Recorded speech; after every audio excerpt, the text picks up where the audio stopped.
Today we will try to understand कि what are all these books that are always there in a lawyer's chamber.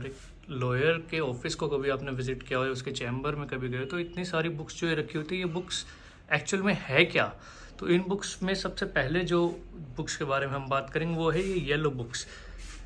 ये जो yellow books है, ये वाली जो येलो बुक्स हो गई, इनको हम बोलते हैं बेयर एक्ट। ये हर एक्ट के लिए एक बेयर एक्ट आती है। इस बेयर एक्ट में हर पूरे स्टैट्यूट दिया होता है। उसकी डेफिनेशन क्या है? मान लो हमें कोई सेक्शन अगर ढूंढना है तो सिंपली हम इस बुक को खोलेंगे, इसमें सेक्शन दिए हुए हैं, इन सेक्शंस को आराम से हम सर्च कर लेंगे और इनका मीनिंग पढ़ लेंगे। लेकिन लॉ में इंग्लिश मीनिंग की वैल्यू कुछ नहीं होती है। लॉ में उस वर्ड के लीगल मीनिंग को ढूंढने की बहुत ज़्यादा ज़रूरत होती है। तो उस वर्ड को जो हमने इस येलो बुक बेयर एक्ट जिनको हम बोलते हैं इसमें से पढ़ा है, अगर उसके में डिटेल्ड अंडरस्टैंडिंग चाहिए तो हमें आना पड़ेगा ऐसी बुक्स पे।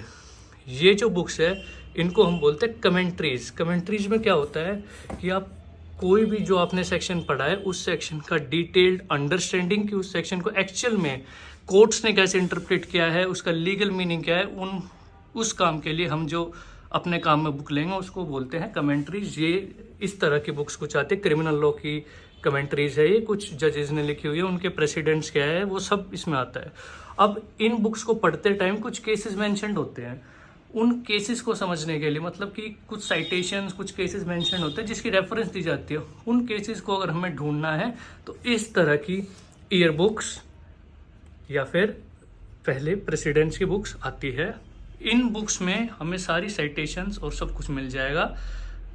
उसके अलावा जो साइटेशंस और जजमेंट्स ढूंढने का तरीका है वो आ जाता है फिर ऑनलाइन सर्वर्स, जैसे कि SCC है, मनुपात्रा है। ये 2-3 सर्वर्स ऐसे जहाँ पे आपको कभी की भी कोई भी जजमेंट मिल जाएगी।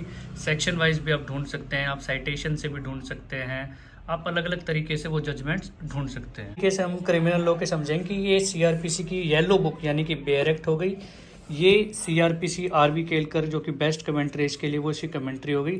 सिमिलरली अगर हम आएंगे तो ये इंडियन पिनल कोड की बेयर एक्ट हो गई है, ये उसकी कमेंट्री हो गई है जो कि है KD गौर साहब की।